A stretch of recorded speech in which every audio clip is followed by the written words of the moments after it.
নমস্কার। প্রতিদিনের রবীন্দ্রনাথ প্রতিদিনের মতো আবারও আপনাদের সামনে হাজির। প্রতিদিনের রবীন্দ্রনাথ আমাদের মননে আলাদা জায়গা বা আলাদা স্থান করে নিয়েছে। তার জন্যই অধীর আগ্রহে আপনাদের অপেক্ষা থাকে, আমাদেরও অপেক্ষা থাকে দ্রুততার সঙ্গে আপনাদের কাছে পৌঁছে যাওয়ার। যদিও সময়কে তো বেঁধে রাখতে পারি না, একটু দেরি করেই আপনাদের সামনে পৌঁছলাম। তারও কারণ আছে, অবশ্যই আমাদের সঠিকভাবে উপস্থাপনার জায়গা পৌঁছে দেওয়া আমাদের এই অনুষ্ঠানটিকে, সেটা আমাদের সবথেকে বড় কর্তব্য। কারণ আপনাদের ভালোবাসার জন্য প্রতিদিনের রবীন্দ্রনাথকে বারংবার আপনাদের সামনে নিয়ে আসা।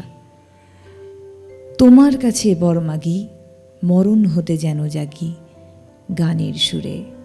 অবশ্যই আমরা এটাই চাই এবং দুরকমভাবে আমরা কবিকে পেতে চাই আমাদের জীবনে, আমাদের কষ্টে, আমাদের ভালোবাসায়, আমাদের ভালো লাগায়, আমাদের আনন্দে। তাই কবি নিজেই লিখেছেন বিভিন্ন সৃষ্টি তিনি তৈরিও করেছেন, যেটা কখনো নিবেদন করেছেন ঈশ্বরকে, তো কখনো মানুষকে। আর আমরা সেটাকে বলি কবিকে নিবেদন করছি। তাই প্রতিদিনের রবীন্দ্রনাথ আজ আমরা আবারও আপনাদের সামনে নতুন আঙ্গিকে নিয়ে এলাম। আজ প্রতিদিনের রবীন্দ্রনাথে আমাদের অতিথি রয়েছেন যিনি, যার সুকণ্ঠে আপনারা সেই সমস্ত আমাদের মন জয় করা গান শুনতে পাবেন বা আমরা শুনবো। অবশ্যই নন্দিনী ভট্টাচার্য আজকে আমাদের শিল্পী। অনেক স্বাগত নন্দিনীকে অনুষ্ঠানে আসার জন্য। আর আমাদের অনুষ্ঠানকে এগিয়ে নিয়ে যাওয়ার জন্য আরও দুজন পুরোধা। অবশ্যই স্বাগত জানাবো মানসদাকে এবং অবশ্যই মানসদার পাশাপাশি স্বাগত জানাবো সুব্রতদাকে। আর স্বাগত জানাবো আপনাদের সকলকে, আমার টেকনিশিয়ানস ভাইদের সবাইকে সুপ্রভাত জানিয়ে। অবশ্যই আমি অনুষ্ঠানের শুরুতেই বলেছিলাম যে ঈশ্বরকে নিবেদন কবির বহু বহু সৃষ্টি রয়েছে এবং সত্যি তাই। তিনি যেমন তার সৃষ্টির সঙ্গে ঈশ্বরকে একাত্ম করতেন। তিনি চাইতেন যে ঈশ্বরের দান, প্রকৃতির সমস্ত সূর্য, আলো, প্রকৃতির বিভিন্ন ছোঁয়া আমরা পাচ্ছি, এটা ঈশ্বরের অশেষ অবদান। শুধু সেটা কখনো তিনি ভুলতেন না, আমাদের জীবনে পরিলক্ষিত হয় বারে বারে ঘুরে ফিরে। তাই শুরু করছি আজকে আমাদের অনুষ্ঠান প্রতিদিনের রবীন্দ্রনাথ। একেবারেই নতুন আঙ্গিকে প্রতিদিনের রবীন্দ্রনাথের আজকে আমি প্রথম দিনের সাথী, নতুন আঙ্গিকের প্রথম দিনের সাথী। আর তাই আবারও আপনাদের সকলের থেকে অনুমতি নিয়ে, ফ্লোরে যারা আছেন তাদের সকলের থেকে অনুমতি নিয়ে ঈশ্বরকে সাধনার মাধ্যমে তার আশীর্বাদ চেয়ে নিই। আমরা সকলে আসুন একই সঙ্গে।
সকল দেহে প্রভাত বায়ু ঘুচায়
বিনা রেখার পথটি চিনে ফুল যে আসে দিনে দিনে, বিনা রেখার পথটি চিনে এই যে ভুবন দিকে দিকে পুরায় কত সাথ।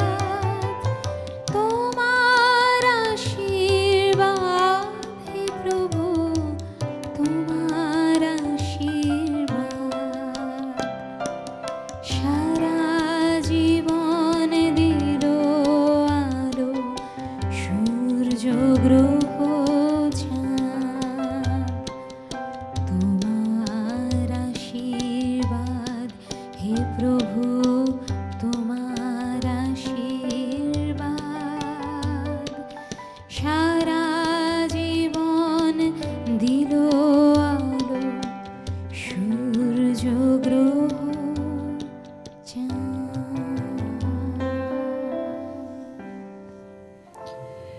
কবির স্মরণে কবি অবশ্যই আমরা তাকে বরণ করি।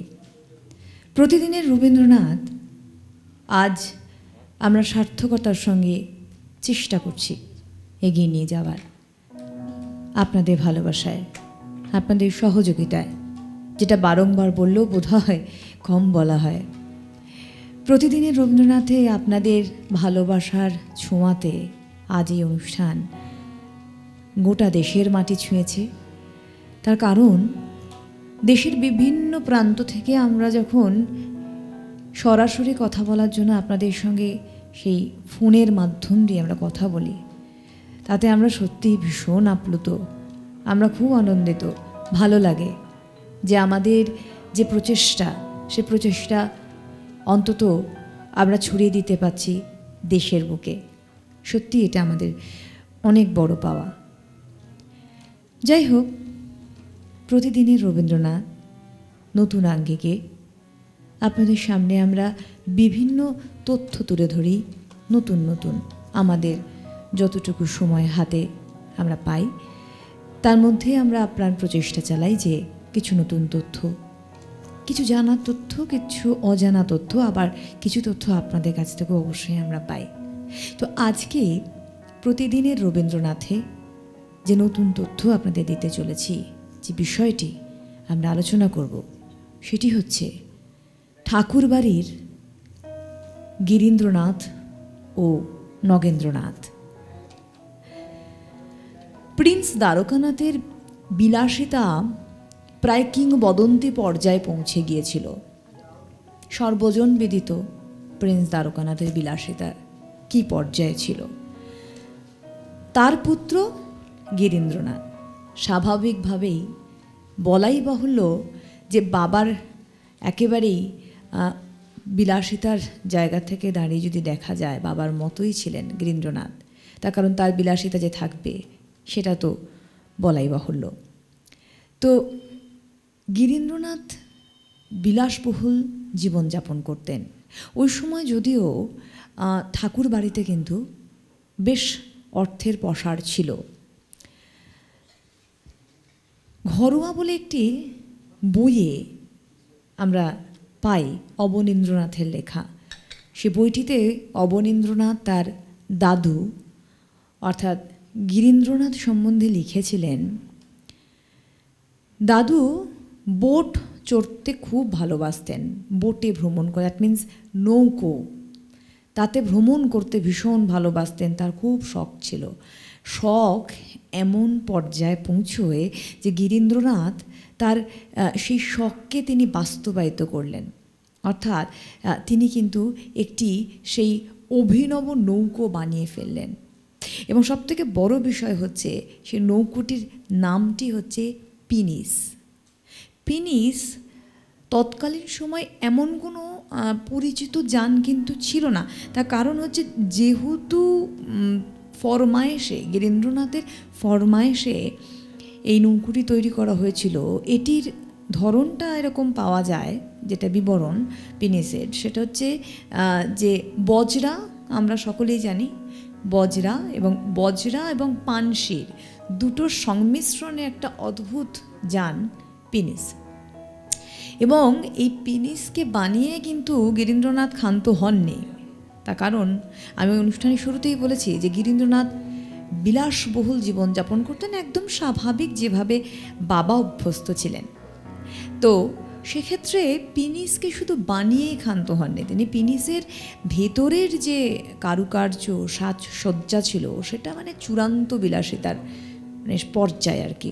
কারণ পিনিসের ভিতরে বসার যে গদিগুলি ছিল সে গদিগুলি সিল্কের বানানো ছিল, সিল্ক কাপড়ে। তৎকালীন সময়ে আমরা জানি যে তার কত মূল্য ছিল সিল্ক কাপড়ে। বাকি আসছে আলোচনা, আমাদের বন্ধু আছেন। সুপ্রভাত। সুপ্রভাত, নমস্কার। সুপ্রভাত, কে বলছেন? আমি বলছি বাবলুবাবু বলছি নিউবারপুর থেকে। বলুন। বলছি নতুন আঙ্গিকে রবীন্দ্রনাথ এটা অনুষ্ঠানের পট পরিবর্তনের জন্য সিটিভিএন কর্তৃপক্ষকে ধন্যবাদ জানাচ্ছি। আর সব থেকে ভালো লাগে যে রবীন্দ্রনাথ ঠাকুর সম্পর্কে এই যে ছোট্ট ছোট্ট তথ্য যেগুলো আমাদের অজানা, সেগুলো আমরা খুব ভালোভাবে জানতে পারছি। এই জন্য খুব ভালো লাগছে। আর অনুষ্ঠান যে দিদি এসছেন নন্দিনীদি, ওনাকেও ধন্যবাদ। সুব্রতদা, মানবদা, ওনাকে ধন্যবাদ। বেশ কয়েকদিন পরেই কথা হচ্ছে, তো যাই হোক বেশি কিছু কথা বলবো না, খুব ভালো লাগছে, রাখছি। অনেক ধন্যবাদ। অবশ্যই নিশ্চয়ই আপনারা জানাবেন আপনাদের কেমন লাগছে আমাদের এই নতুন আঙ্গিকের প্রতিদিনের রবীন্দ্রনাথ। যেহেতু বললেন নতুন তথ্য পাচ্ছেন, খুবই ভালো লাগে। সেক্ষেত্রে আমি তথ্যতে আবার ফিরে যাই। গিরীন্দ্রনাথের কথা বলছিলাম, তার ফরমায়েশে তৈরি পিনিস নৌকুটির কথা বলছিলাম, যেখানে বসার জন্য সিল্কের গদি ছিল, ছিল সিল্কের পর্দা। এবং প্রত্যেক রবিবার করে গিরীন্দ্রনাথ তার বন্ধু বান্ধবদের নিয়ে কিন্তু গঙ্গা ভ্রমণে বেরোতেন। এবং গঙ্গা ভ্রমণে শুধু বেরোতেনই না, সেখানে চলতো কিন্তু তাস খেলার পর্ব। আমরা জানি যে বেশ বুদ্ধিমত্তার খেলা তাস, এবং বেশ বিলাসিতার খেলাও বটে। তো সেই তাস খেলার পর্ব চলতো। কি হতো আসবো। সুপ্রভাত, কে বলছেন? হ্যাঁ, সুপ্রভাত। কে দিদি, আমি কৃষ্ণনগর থেকে মঞ্জু দে বলছি। হ্যাঁ, আমি রবীন্দ্রনাথের এই গান আমার খুব ভালো লাগে। হ্যাঁ, আচ্ছা। ওনার যে অনুষ্ঠানটা আপনারা প্রতিদিন এই সকালবেলায় করেন, আমার না দেখতে পারলে আমার মনে হয় আমার একটা কি অসম্পূর্ণ রয়ে গেল। হ্যাঁ, এটা রবীন্দ্রনাথ আমাদের জীবনের যে কতখানা, সে তো ভাষায় প্রকাশ করা যায় না। উনি আমাদের আলো দেখিয়েছেন বলতে গেলে। একদম। হ্যাঁ, তাই আমি প্রতিদিনই ওনার গানগুলো শুনি। আমার একটা অনুরোধ, আপনাদের পছন্দ মতন আর একটা গান আমি করবেন, আমি শুনবো। আমি প্রতিদিনই চেষ্টা করি, কিন্তু আমি কোনো মতে লাইন পাই না। আজকে যাক অনেক ভাগ্য করে পেয়ে গিয়েছি, এইটাই আমার মনে হচ্ছে সকালবেলা খুব লাকি, বড় প্রাপ্তি। একদম, একেবারে একেবারে। অনেক অনেক ধন্যবাদ, অনেক ধন্যবাদ। আপনি শুনতে থাকুন, আমরা ধীরে ধীরে আমাদের পর্ব এগিয়ে নিয়ে যাব। তো চলতো তাস খেলা, এবং তাস খেলাটাও গুণাবো ছিল। সেটা হচ্ছে যে যখন চূড়ান্ত পর্যায়ে তাস খেলা পৌঁছতো না, আমরা যেমন দেখি যে কোনো খেলা যখন চূড়ান্ত পর্যায়ে পৌঁছয় তখন দেখবেন গল্পগুজব বন্ধ হয়ে যায়। নন্দিনী, এটা তুমিও সাপোর্ট করবে। দেখবে আমরা যখন খুব একটা মানে ধরো গানের মধ্যেই আলোচনা করছি, দেখবে গল্পগুজব হারিয়ে যায়। তো এটাই কনসেন্ট্রেশনের জায়গা। তো তাস খেলা যখন চূড়ান্ত পর্যায়ে চলতো তখন কিন্তু গল্পগুজব বন্ধ হয়ে যেত। তখন গিরীন্দ্রনাথ অদ্ভুত দুষ্টুমি বুদ্ধি মাথায় খেলতো। কী করতো, খান কয়েক তাস নিয়ে জানলা দিয়ে ফেলে দিতেন, গঙ্গার বুকে ভাসিয়ে দিতেন, এবং হো হো হো হো করে হাসতেন, মানে মজা করতেন। সবার কনসেন্ট্রেশন ব্রেক করে খেলাটা নষ্ট করে দিলাম আর কি, এরকম একটা ব্যাপার। এবং সঙ্গে সঙ্গে তার বন্ধুরা বলতো, আরে করো কই তুমি, এ তো রঙের তাস ছিল। তখন উনি আবার কি করতেন, যেহেতু বিলাসবহুল জীবনযাপন করতেন, সেই পিন্সকে আবার ভেরাতেন একটি ঘাটে, এবং সেখানে গিয়ে নতুন তাস কেনা হতো। যদিও এই গঙ্গা ভ্রমণের সাথে ছিলেন মাঝে মধ্যে কিন্তু কবি ঈশ্বরগুপ্ত, এবং গিরীন্দ্রনাথের ফরমায়েশে তিনি নতুন নতুন কবিতা শোনাতেন ওই পিনিসে, এবং ওটা একটা বিশাল বড় ইতিহাস। আমরা আসবো ধীরে ধীরে আমাদের তথ্যতে। এখন আবার একটা নন্দিনীর গান।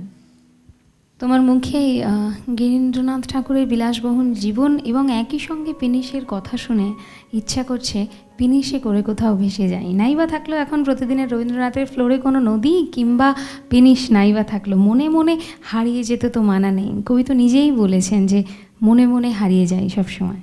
ঠিক তাই। ডাকঘর নাটকের থেকে সেই যে অমল অমলও কিন্তু মনে মনে হারিয়ে গিয়েছিল। চলুন আমরা অমলের মতোই সেই গিরীন্দ্রনাথ ঠাকুরের সঙ্গে তার খেলার সঙ্গী হয়ে পিনিশে করে হারিয়ে যাই।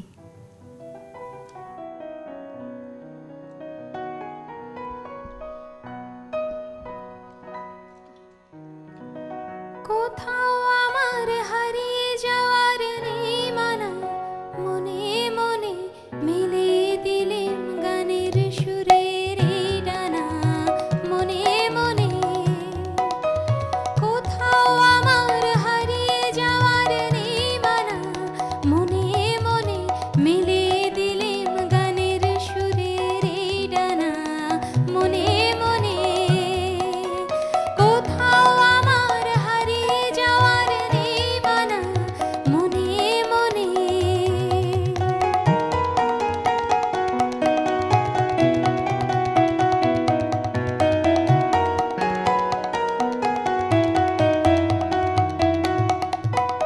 তেপান্তরের পাথার পেরোই রূপকথার, পথ ভুলে যাই কোন পারে সেই কথা।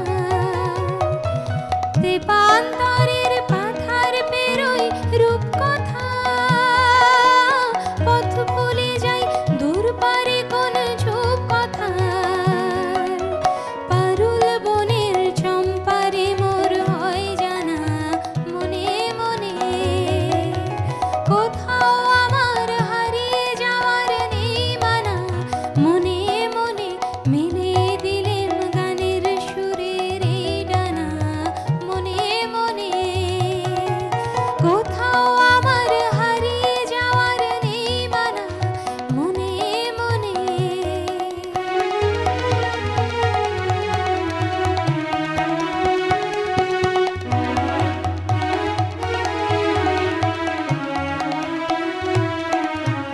সূর্য যখন অস্তে পরে ঢুলি, মেঘে মেঘে আকাশ কুসুম তুলি।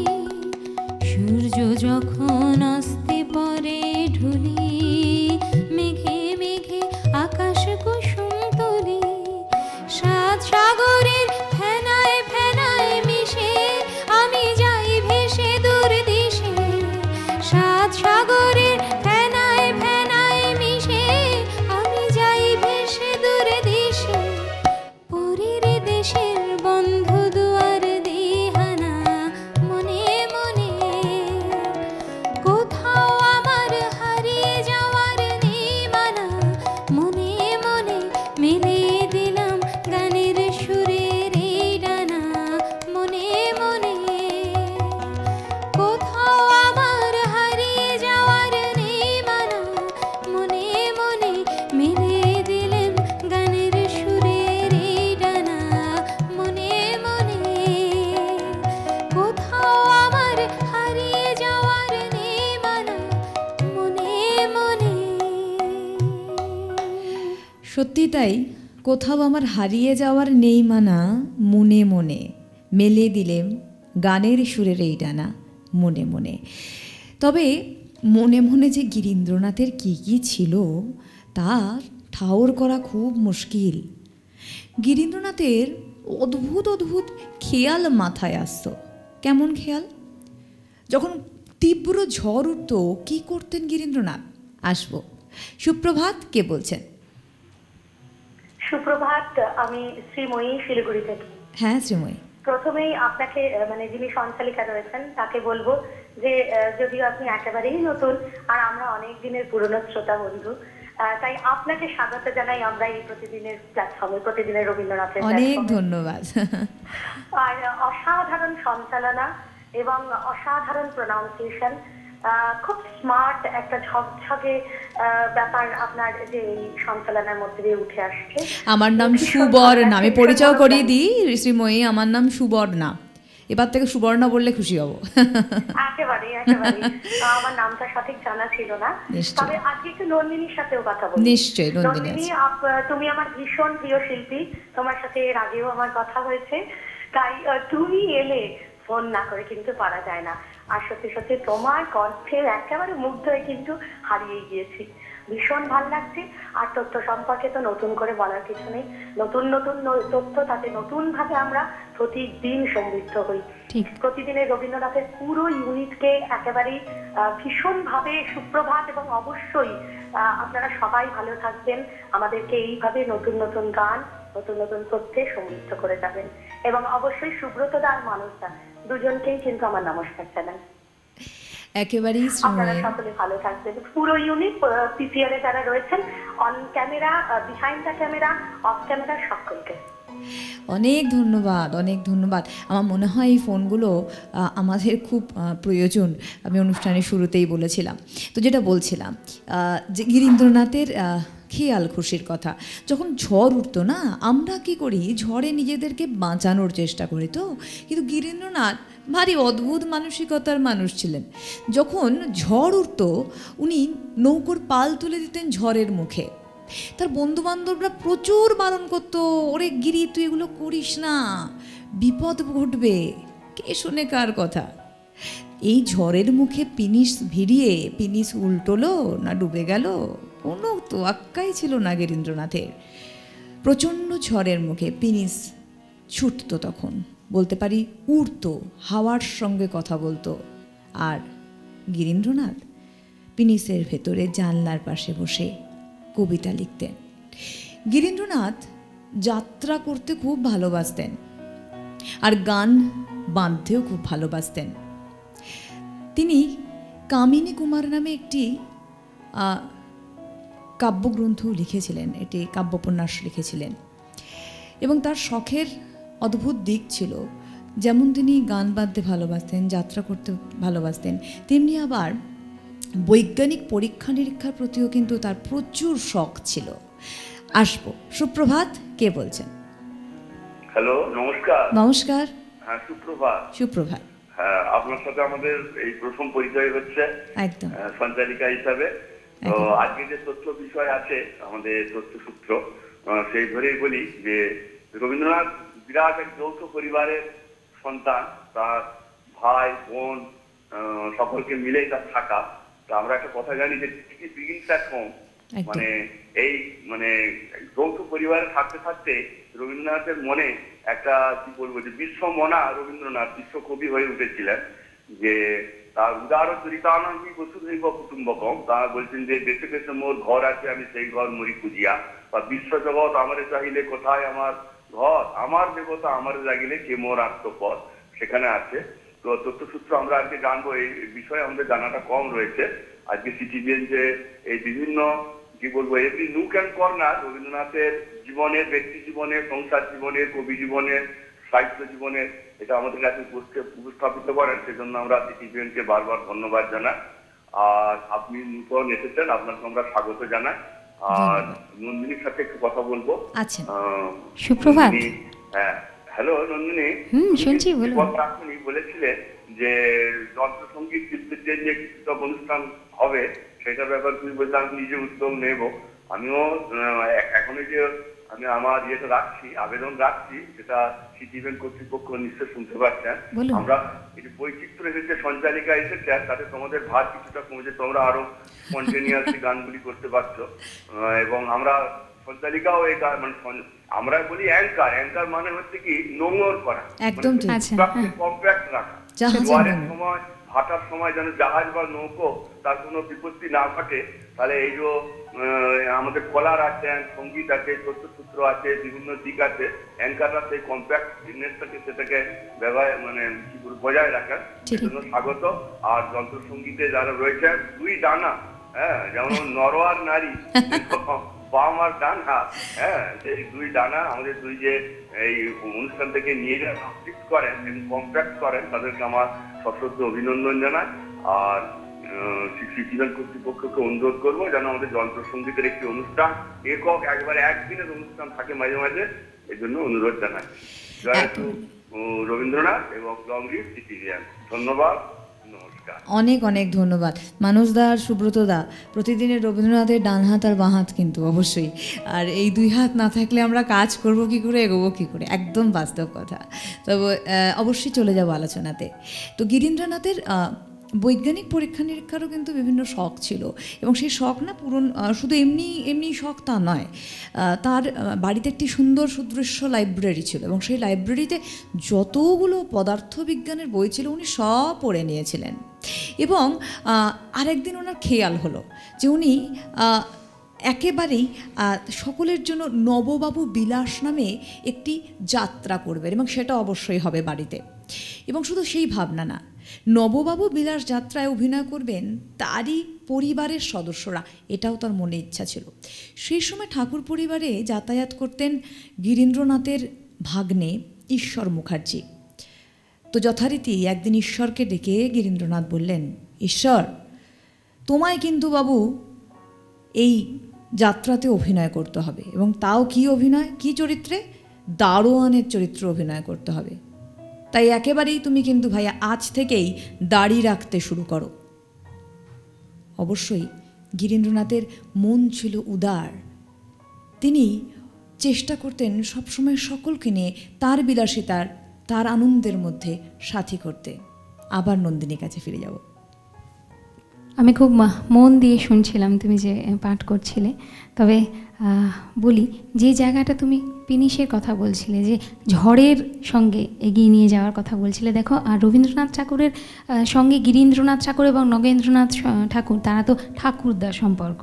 তো ভাবো, রবীন্দ্রনাথ ঠাকুরের এক জেনারেশন আগেও তারাও কিন্তু এই ঝড়ের মুখে কখনো নিজেদের দুর্বল মনে করতেন না, একেবারে ঝড়ের সঙ্গে পাল তুলে দিয়ে যেতেন। এবং রবীন্দ্রনাথ ঠাকুরও হয়তো তার অনেক বছর পরে একইভাবে নিজের গানের খেয়ায় আমাদের সকলের মনের নদীতে ভেসে গিয়েছিলেন, আমাদেরও ভাসিয়ে নিয়েছিলেন। একেবারেই। বোধহয় কোনো বন্ধু আছেন নন্দিনী, একটু দেখে নেব। নিশ্চয়। সুপ্রভাত। সুপ্রভাত। হ্যাঁ, কে বলছেন?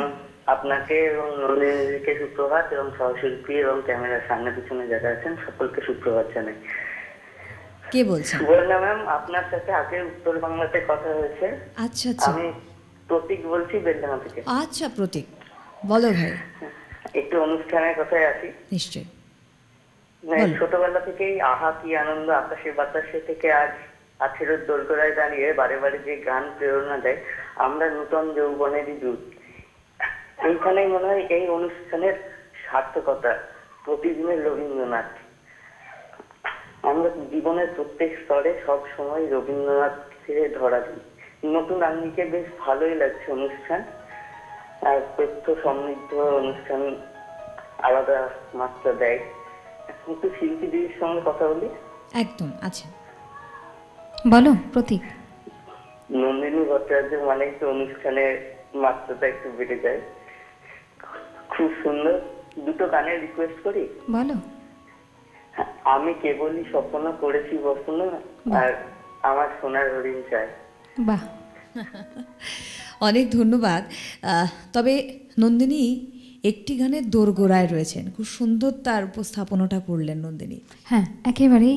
যে কথা নিয়ে আসছিলাম, যে এর আগের গানটা যখন আমরা ফিনিশে করে কোথাও হারিয়ে গিয়েছিলাম, ভাবছিলাম হয়তো তীরে এসে তরি লাগাবো, কিংবা গিরীন্দ্রনাথ ঠাকুরের লাইব্রেরিতে ঢুকে দেখে নেব উনি কী বিষয়ে রিসার্চ করছেন। কিন্তু তার সঙ্গে সঙ্গে তুমি যেভাবে ঠিক বললে, ঝড়ের মুখে গিরীন্দ্রনাথ নৌকার মানে ফিনিশের পাল তুলে বেরিয়ে যেতেন, একেবারে সেই গানটাই গাইতে ইচ্ছা করছে। আমরা সকলে আবারও দেখি না মনে মনে ঝড়ের মুখে ফিনিশ পড়লে আমাদের কবি রবীন্দ্রনাথ কী বলতেন।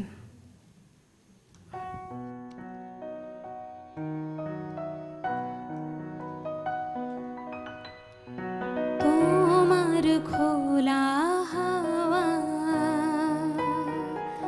লাগিয়ে পারে, তোমার খোলা হাওয়া লাগিয়ে পারে, তোমার খোলা হাওয়া টুকরো করে কাছি আমি ডুবতে রাজি আছি, আমি ডুবতে রাজি আছি, তোমার খোলা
বিকেলে যে যায় তারি পিছে গো,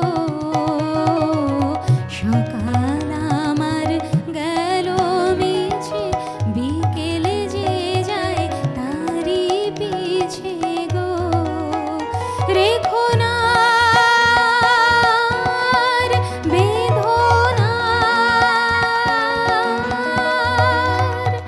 কুলের কাছাকাছি আমি ডুবতে রাজি আছি, আমি ডুবতে রাজি আছি তোমার খোলা হাওয়া লাগিয়ে পারে, তোমার খোলা হাওয়া।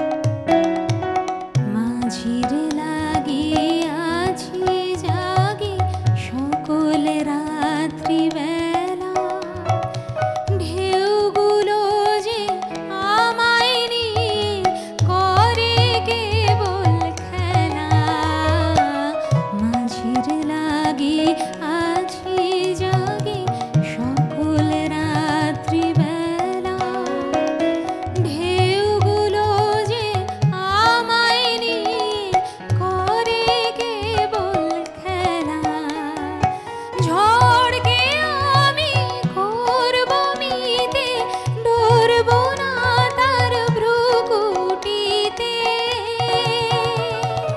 ঝড়কে আমি করব মিতে, ডরব না তার ভ্রুকুটিতে, দাও ছেড়ে দাও ওগো আমি তুফান পেলে বাঁচি, আমি ডুবতে রাজি আছি, আমি ডুবতে রাজি আছি তোমার খোলা হাওয়া লাগিয়ে পালে, তোমার খোলা হাওয়া টুকরো করে কাছি আমি ডুবতে রাজি আছি, আমি ডুবতে রাজি আছি তোমার খোলা হাওয়া লাগিয়ে পারে, তোমার খোলা হাওয়া লাগিয়ে পারে, তোমার খোলা হাওয়া। তাই একদম বাস্তব, ঝড়কে আমি করব মিতে, ডরব না তার ভ্রুকুটিতে, এবং সেই সৎসাহস নেই গিরীন্দ্রনাথ তার শেষ জীবন পর্যন্ত জীবনযাপন করেছিলেন। তো যাই হোক, যে আলোচনায় ছিলাম ফিরে আসি। ঈশ্বর মুখার্জি গিরীন্দ্রনাথের ভাগ্নে, মামার আবদার যে যাত্রাতে তাকে দরোয়ানের ভূমিকায় অভিনয় করতে হবে এবং তার জন্য দাড়ি একেবারেই বাঞ্ছনীয়। তুই মামার কথা তো আর ফেলা চলে না, তাই স্বাভাবিকভাবেই দাড়ি রাখা শুরু করলেন ঈশ্বর মুখার্জি। দাড়ি বাড়তে থাকলো, এমন বেড়ে গেল যে দাড়িটিকে মাঝখানে সিথে করে দুটো গালের দুপাশে কানের পিছন থেকে সেই দাড়িকে রাখত ঈশ্বর। এবং দাড়ির এই বাহার দেখে ঠাকুর পরিবারের অনেকেরই বেশ শখ হয়েছিল দাড়ি রাখার। তো প্রথম দাড়ি রেখেছিলেন দেবেন্দ্রনাথ। তো দাদা দেবেন্দ্রনাথকে দেখে পরবর্তীকালে অনেকেই দাড়ি রাখেন। দেবেন্দ্রনাথ ঠিক ওই সময়তেই ব্রহ্মধর্মের দিকে ঝুঁকে একটি নতুন দল গড়ার কথা ভাবনা চিন্তা করছিলেন এবং দেবেন্দ্রনাথের সঙ্গে সাথ দিয়েছিলেন কিন্তু তার ভাই গিরীন্দ্রনাথ। যদিও দেবেন্দ্রনাথ স্বভাবসিদ্ধ সাহসিক মানুষ ছিলেন, তো তার সাহসিকতা একেবারেই গিরীন্দ্রনাথের ছিল না। তার প্রমাণ আমরা পাই এইভাবে, যখন দ্বারকানাথ মারা গিয়েছিলেন, অর্থাৎ পিতার মৃত্যুর পরে তার শ্রাদ্ধের সময়ে গিরীন্দ্রনাথ তার আত্মীয়দের সুখী করতে, তাদের মন পেতে প্রচলিত মতে শালগ্রাম শিলা রেখে শ্রাদ্ধানুষ্ঠান করেছিলেন। এবং স্বাভাবিকভাবেই তার এই চিন্তা ভাবনাতে ব্রাহ্মধর্ম থেকে তিনি সরে গিয়েছিলেন, কারণ ব্রাহ্মধর্মচ্যুত হয়েছিলেন গিরীন্দ্রনাথ। যদিও আত্মীয় স্বজনদের কাছে কিন্তু তিনি একদম শীর্ষে পৌঁছে গেলেন, যেহেতু তিনি নিয়ম রক্ষা করেছিলেন প্রচলিত মতে। দেবেন্দ্রনাথকে সামাজিকভাবে তার আত্মীয় পরিজনরা কিন্তু ত্যাগ করেছিলেন। তার পাশাপাশি যদিও গিরীন্দ্রনাথের এই মেনে নেওয়ার মানসিকতা, প্রচলিত প্রথাকে বা আত্মীয় স্বজনকে একেবারেই শীর্ষে রাখার মানসিকতা, তাকে কিন্তু আত্মীয়দের আরও কাছে নিয়ে আসে। অর্থাৎ গিরীন্দ্রনাথের পরিবারের সঙ্গে আত্মীয় পরিজনরা কিন্তু সম্পর্ক রাখতে শুরু করে এবং অদ্ভুতভাবে গিরীন্দ্রনাথের পরিবার একটি সেতু বন্ধন হয়ে যায় কিন্তু তাদের মধ্যে। এবং এরকম প্রচুর প্রচুর তথ্য একের পর এক আমরা দিয়ে যাব। তার সঙ্গে চলবে নন্দিনী সুকণ্ঠে অবশ্যই সে সমস্ত আমাদের স্মৃতিতে রাখা, মননে রাখা গান। তুমি একটু আগেই বলছিলে যে দেবেন্দ্রনাথ ঠাকুর, যিনি কিন্তু ব্রাহ্ম ধর্মে দীক্ষিত ছিলেন, যার মনে কিন্তু নিরাকার ব্রহ্মের স্থান ছিল, তিনি বিশ্বাস করতেন না যে প্রচলিত এই শ্রাদ্ধানুষ্ঠান করে সত্যি কিছু প্রমাণ করা যায় কি। জানি না আজকালকার দিনের আমাদের জেনারেশনের কি বলবেন তারা, তবে কোথাও না মনের কোণে তোমার এই আলোচনা শুনতে শুনতে আমারও মনে হলো সত্যি বোধহয় কিছু প্রমাণ করা যায় না, তার থেকে আমরা তো সকলেই এগিয়ে চলেছি নিরাকার ব্রহ্মের দিকে রবীন্দ্রনাথ ঠাকুরের গানকে সঙ্গে করে। যদি সেই যুগে রবীন্দ্রনাথ ঠাকুর থাকতেন, দেবেন্দ্রনাথ ঠাকুরের এই যে ব্রাহ্ম ধর্মের প্রতি নিষ্ঠা এবং ঈশ্বরের প্রতি এই যে নিষ্ঠা, এবং তার জন্যে সমাজের সকলের কাছে তাকে যে একঘরে হয়ে যেতে হয়েছিল, আমার মনে হয় দেবেন্দ্রনাথ ঠাকুর ঠিক এই গানটাই গাইতেন। তার অনেক বছর পরে আমাদের কবি যে গান রচনা করেছিলেন, গাইব সেই গানটাই একেবারে। আরো আরো প্রভু আরো আরো, আরো আরো প্রভু আরো আরো, এমনি করে আমায় মারো, আরো আরো প্রভু আরো আরো, আরো আরো প্রভু আরো আরো, এমনি করে আমায় মারো, আরো আরো প্রভু আরো আরো, আরো আরো প্রভু আরো আরো।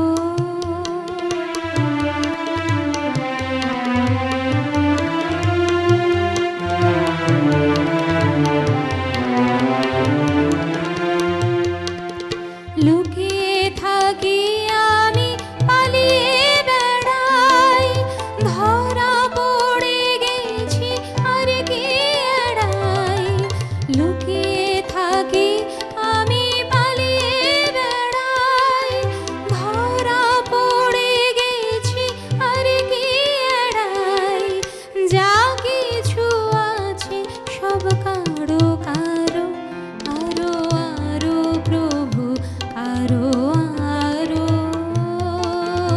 এমনি করে আমায় মারো, আরো আরো প্রভু আরো আরো।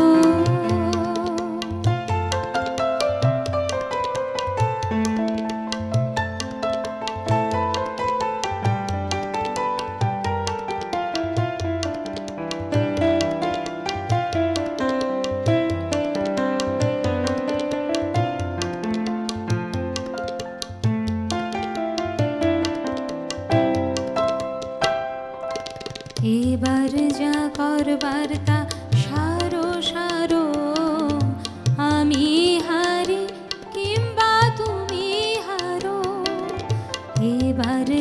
করবার তা সারো সারো, আমি হারি কিংবা তুমি হারো, হাটে ঘাটে বাটে করি খেলা, কেবল হেসে খেলে গেছে বেলা, হাটে ঘাটে বাটে করি খেলা, কেবল হেসে খেলে গেছে বেলা, দেখি কেমনে কাঁদাতে পারো, আরো আরো প্রভু আরো আরো, আরো আরো প্রভু আরো আরো, এমনি করে আমায় মারো, আরো আরো প্রভু আরো আরো, আরো আরো প্রভু আরো আরো। মানসিক জোর বাড়ানোর জন্য রবির কল্পনাকে আমরা আমাদের জীবনে আলাদা জায়গা করে নিতে পারি। তার কারণ তার সৃষ্টিতে আমরা যা পাই তার থেকে অবশ্যই আমরা বলবো যে হ্যাঁ, তিনিই আমাদের শিখিয়েছেন হাজার কষ্ট হাজার দুঃখে ভেঙে পড়ো না যেন কখনো, অবশ্যই নিজেকে ধরে রাখো, প্রতিকূলতার মধ্যে চলার মানসিকতা রাখো। গিরীন্দ্রনাথ নিয়ে আমরা আলোচনা চালাচ্ছিলাম। এবার আসব ঠাকুর পরিবারের গিরীন্দ্রনাথের ছোট ভাই নগেন্দ্রনাথ প্রসঙ্গে। কেমন ছিলেন নগেন্দ্রনাথ? তাহলে তার প্রথম জীবনের দিকে আমাদের একটু তাকাতে হয়। মাত্র 16 বছর যখন বয়স নগেন্দ্রনাথের, তখন বাবার সঙ্গে হাত ধরে বিলেত পাড়ি দেন নগেন্দ্রনাথ, অর্থাৎ বিদেশের মাটিতে পা রাখেন নগেন্দ্রনাথ, এবং সেখানেই তিনি লেখাপড়া শেখেন। একে তো দ্বারকানাথের পুত্র, তার উপর আবার বিলেতি শিক্ষায় শিক্ষিত, বুঝতেই পারছেন নগেন্দ্রনাথ সেভাবেই মানসিকতার মানুষ ছিলেন। কি ছিলেন আসবো। সুপ্রভাত, কে বলছেন? প্রভাত, নমস্কার সমাধি, নন্দিনীদি, সুব্রতদা, মানসদা, সবাইকে আমার নমস্কার জানাই। প্রতিদিনের রবীন্দ্রনাথে একটা নতুন আনন্দ, প্রতিদিন একটা আনন্দ লাগে। তার মধ্যে আবার যদি নন্দিনীদির গান আর সমাধির অ্যাঙ্কারিং থাকে, সেটা তো আবার আরো ফুটে ওঠে, সুবর্ণাদি। একটু বাধা দিয়ে বলবো নন্দিনীদি এবং সুবর্ণাদি। সুবর্ণাদি সমান নয়। আচ্ছা আচ্ছা, সুবর্ণাদি নিবে না, না কখনোই না। একবারই আপনারা যে ফোন করেন এটাই আমাদের সব থেকে বড় আনন্দ। অনুষ্ঠান কেমন লাগছে বলুন একটু নতুন আঙ্গিকে। দুর্দান্ত, নন্দিনীদির গান দুর্দান্ত লাগে। আমি তো নন্দিনীর ফ্যান পুরো বলতে পারেন। সৌভাগ্য আমার। প্রতিদিন যেখানে পাই সেখানেই নন্দিনীদিকে দেখি, যেখানে যে চ্যানেলে পাই সেই চ্যানেলেই দেখি। আমি এত ভালোবাসি নন্দিনীদিকে, কি বলবো। আমার একটা ছোট্ট রিকোয়েস্ট আছে, চঞ্চল মন আনমনা হয়, এই গান যদি একটু শুনিয়ে দেন খুবই ভালো হয়। আপনি বোধহয় আপনি শুনতে থাকুন আমাদের অনুষ্ঠান আজকে প্রতিদিনের রবীন্দ্রনাথ। নন্দিনীর অবশ্যই আপনি খুব বড় ফ্যান, কিন্তু নন্দিনী আজকে বসে আছে প্রতিদিনের রবীন্দ্রনাথ। আমার মনে হয় উনি চঞ্চল মন আলমোলা হয়, এইটা উনি বলতে চাইছিলেন হয়তোবা আমি চঞ্চল হে। একেবারেই তাই, একেবারেই। অবশ্যই সে সমস্ত আলোচনায় যাব, তবে যেখানে আমাদের প্রতিদিনের রবীন্দ্রনাথের নতুন আঙ্গিকের যে ধারা, সেটা হচ্ছে নতুন নতুন তথ্য আপনাদের সামনে চেষ্টা করে তুলে ধরা। নগেন্দ্রনাথ সম্বন্ধে বলছিলাম, ঠাকুর পরিবারে গিরীন্দ্রনাথের ছোট ভাই। তো বিলেতি শিক্ষায় নগেন্দ্রনাথ এতটাই পারদর্শী হয়ে উঠেছিলেন যে তিনি খুব কম বয়সে সাহেবী আদব কায়দায় বেশ পটু হয়ে গেছিলেন। বাবা মারা যাওয়ার কিছুদিন বাদে নগেন্দ্রনাথ যখন দেশে ফিরবার মনস্থ করলেন, যেদিন উনি দেশে ফিরছেন এই খবর এলো তার দেশের মাটিতে, তার বাড়িতে সমস্ত গ্রামের মানুষ ভেঙে পড়েছিল ঘাটে। কেন? সকলেই এটাই ভেবেছিলেন এত বছর বাদে নগেন্দ্রনাথ ফিরছেন তার দেশের মাটিতে, অবশ্যই তাকে দেখে তো বলাই যাবে যে তিনি সাহেবী পোশাক আশাকেই দেশের মাটিতে পা রাখবেন, স্বাভাবিক। কিন্তু কি অদ্ভুত বিষয়, নগেন্দ্রনাথ প্রত্যেকটি মানুষের চিন্তা ভাবনাকে কিন্তু একদম ধূলিসাৎ করে দিলেন। তাদের যে ধারণা, তাদের যে ধ্যান ছিল, সবটাই ভেঙে দিলেন। জাহাজ ঘাটে ভিড়ল, নামলেন নগেন্দ্রনাথ খাঁটি বাঙালি হয়ে, ধুতি, পাঞ্জাবি, গায়ে চাদর, পায়ে জরির লপেটা। আসবো। সুপ্রভাত, কে বলছেন? হ্যালো, সুপ্রভাত। সুপ্রভাত। দুলিয়াজান আসাম থেকে স্নেহময় চক্রবর্তী। হ্যাঁ, বলুন দাদা। আচ্ছা, আজকে আমি তথ্যের বিষয়ে বলছি না, একটু অন্যভাবে আমার অনুভূতিটা ব্যক্ত করছি। গতকাল তো বলেছিলাম তথ্য ভিত্তিক, একদম। আজকে বলতে চাইছি, মানে আমার একটা ছোট্ট অনুরোধ ছিল, ওটা যদি আপনাদের মারফত আপনারা সিটিভিএন কর্তৃপক্ষকে পাঠিয়ে দেন তাহলে একটু উপকৃত হব। মানে যাদের মননশীলতা আমরা প্রত্যেকদিন সমৃদ্ধ হই, অনেক অজানা কথাগুলো জানতে পারি। যেমন আজকের স্ক্রিপ্টটা একটা দুরন্ত স্ক্রিপ্ট, একটা অনবদ্য স্ক্রিপ্ট, এতে মানে অনেক অজানা তথ্য বেরিয়ে আসছে। ওগুলোর উপরে একটু বলবো বলে ভেবেছিলাম, কিন্তু ওগুলো আপনারা বলছেন, খুব ভালো লাগছে। শুধু এইটুকু আপনারা কর্তৃপক্ষকে জানাবেন যে উনাদের বিষয়ে যাতে মানে 2-4 মিনিট একটু আমরা জানতে পারি আর কি। যারা নিজেদের মানে অনলস পরিশ্রমের দ্বারা, তাদের মননশীল প্রাজ্ঞ দ্বারা মানে এই সমস্ত বিষয়গুলো তারা তুলে আনছেন, তাদের বিষয়ে যদি আমরা একটু জানতে পারি আর কি, তাহলে আমরা আরো উপকৃত হব বলে আমার মনে হয় আর কি। একেবারে। আর আজকে নন্দিনী রয়েছে, ও তো আমার কন্যা সমা, ও আসলে পরে আমার মনটা চাঙ্গা হয়ে যায়। এত ভালো গান গায়, এত ভালো লাগে, একেবারেই মানে ভিতরে ডুবে যায়। রবীন্দ্রনাথকে আত্মস্থ করে নিয়েছে নন্দিনী।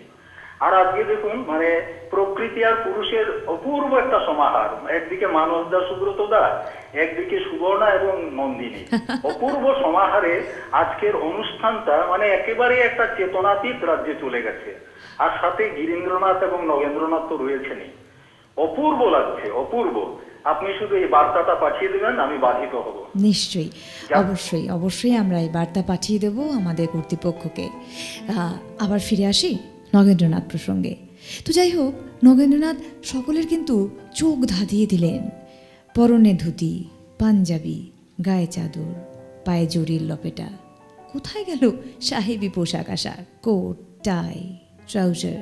কিছুই নেই। এদিকে ছেলে তো একেবারে বিদেশি শিক্ষায় শিক্ষিত হয়ে দেশের মাটিতে পা রেখেছে। এবার তো ভাই তাকে বিয়ে দিতে হয়। তো পাত্রী খোঁজা শুরু হলো, এবং আমরা জানি তৎকালীন সময়ে খুব কম বয়সী মেয়েদের কিন্তু পাত্র নির্বাচন করা হতো। এটা আমি রবীন্দ্রনাথের ক্ষেত্রেও দেখেছি, আমরা বারংবার সব ক্ষেত্রেই দেখেছি। তো নগেন্দ্রনাথের জন্য স্বাভাবিকভাবেই যে পাত্রকে নির্বাচন করা হয়েছিল, সে একেবারেই একরত্তি মেয়ে। আর যেহেতু নগেন্দ্রনাথ বিদেশি শিক্ষায় শিক্ষিত হয়েছিলেন, সুতরাং সে তো কোনোভাবেই রাজি নয় ওই একরত্তি মেয়েকে বিয়ে করার জন্য। সে নাছোড়বান্দা পরিবার যে ওই মেয়েটিকে বিয়ে করো, আর সেও করবে না। শেষমেশ তার মেজ বৌদি যখন নগেনকে বললেন যে তোমার বউয়ের ভার আমি তুলে নিলাম, তাকে মানুষ করার দায়িত্ব আমার, তখন শেষ পর্যন্ত রাজি হলেন ওই একরত্তি মেয়েকে বিয়ে করার জন্য নগেন্দ্রনাথ। নগেন্দ্রনাথের জীবনে এলেন ত্রিপুরা সুন্দরী দেবী, এবং অবশ্যই তার প্রাণে বারংবার নবরূপে তিনি জায়গা করে নিলেন। আমাদের বন্ধু আছেন, সুপ্রভাত, কে বলছেন? সুপ্রভাত, আমি হুগলি থেকে কেয়া ঘোষ বলছি। হ্যাঁ কেয়া, বলো। বলছি সুপ্রভাত নন্দিনী। সুপ্রভাত। হ্যাঁ, বলছি যে আপনাদের অনুষ্ঠান দেখছি, আমার খুব ভালো লাগছে। ঠিক আছে, তো আমি একটা সিঙ্গার, আমিও গান করি, তবে আপনার মতো অত বড় নই। তো টুকিটাকি বাইকে গানটা করি, আমি পাড়ার কোনো ফাংশন হলে গান করি। তো আমি রবীন্দ্রসঙ্গীতের উপরেই এমএ করেছি, সেমিস্টার কমপ্লিট করেছি। তো আমার রবীন্দ্রনাথের সমস্ত গানই আমার ভালো লাগে, আশা করি সকলেরই ভালো লাগে। তো আমি যদি আমার রিকোয়েস্টের একটা রবীন্দ্রসঙ্গীত শোনান, বলো, খুব ভালো লাগবে। তাহলে বলবো? বলো। তুমি কোন ভাঙনের পথে এলে, এই গানটা যদি করেন আমার মানে খুব ভালো লাগবে। বাহ, অপূর্ব অনুরোধ। আর কেয়া, তোমাকে থামিয়ে দিয়ে ছোট্ট করে একটু বলি, আমরা যারা বিশেষত রবীন্দ্রনাথের গান নিয়ে এগিয়ে চলার চেষ্টা করি, যারা রবীন্দ্রনাথকে ভালোবাসি, তারা কিন্তু কেউ বড় ছোট নই ভাই, আমরা সকলেই শুধু তাঁর জন্যে গান গাই, তাই না কি? ধন্যবাদ, শুনে খুব ভালো লাগলো। দিদি ভাই, যদি আমার রিকোয়েস্টটা আপনি রাখেন, আমি নিশ্চয়ই চেষ্টা করবো কেয়া। আপনার ছোট বোনের মতো। একেবারে অনেক ধন্যবাদ কেয়া, তুমি শুনতে থাকো। তা অবশ্যই নন্দিনী নগেন্দ্রনাথের জীবনে কিন্তু পদার্পণ করে ফেলেছেন ত্রিপুরা সুন্দরী দেবী, এবং নব নব রূপে তার প্রাণে জায়গাও করে নিয়েছেন। নগেন্দ্রনাথের জীবনে ত্রিপুরা সুন্দরী দেবীর সঙ্গে সঙ্গে নগেন্দ্রনাথের জীবনে প্রেমও এসেছেন। কিভাবে আসবো? সুপ্রভাত, কে বলছেন?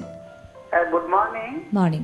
আপনাদের সকলকে সুপ্রভাত জানাচ্ছি। আমি পশ্চিম মেদিনীপুর জেলার গড়বেতা 2 নম্বর উমরাপাতা গ্রাম থেকে অন্দুক মন্ডল বলছি। আচ্ছা, বলুন। প্রথম কথা বলে, রবীন্দ্রনাথ ঠাকুরকে নিয়ে যে এরকম আপনারা প্রোগ্রাম করছেন, রবীন্দ্রনাথের তো কোনো বিকল্প আমাদের ভারতবর্ষের বাইরেও কোথাও নেই।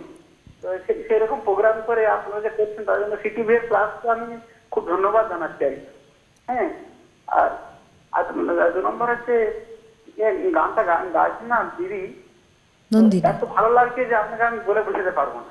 হ্যাঁ, অনেক অনেক ধন্যবাদ।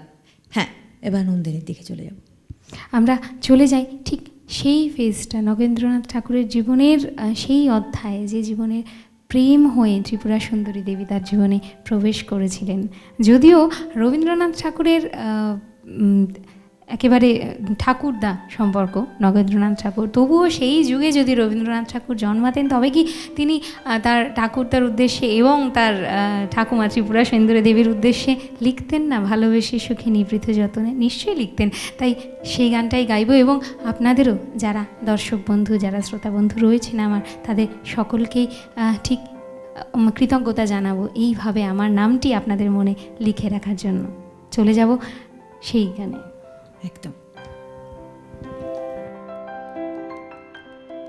ভালোবেসে সখী নিভৃত যতনে আমার নামটি লিখো তোমার মনের মন্দিরে। ভালোবেসে সখী নিভৃতে যতনে আমার নামটি লিখো তোমার মনের মন্দিরে। আমারও পরাণে যে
একেবারেই মনের মন্দিরে নাম লিখে রাখবো আমরা সকলেই তার। তবে আপাতত একটা ছোট্ট বিরতি, তারপরেই আমরা আমাদের প্রতিদিনের রবীন্দ্রনাথের আজকের সফরে আবার সামিল হব।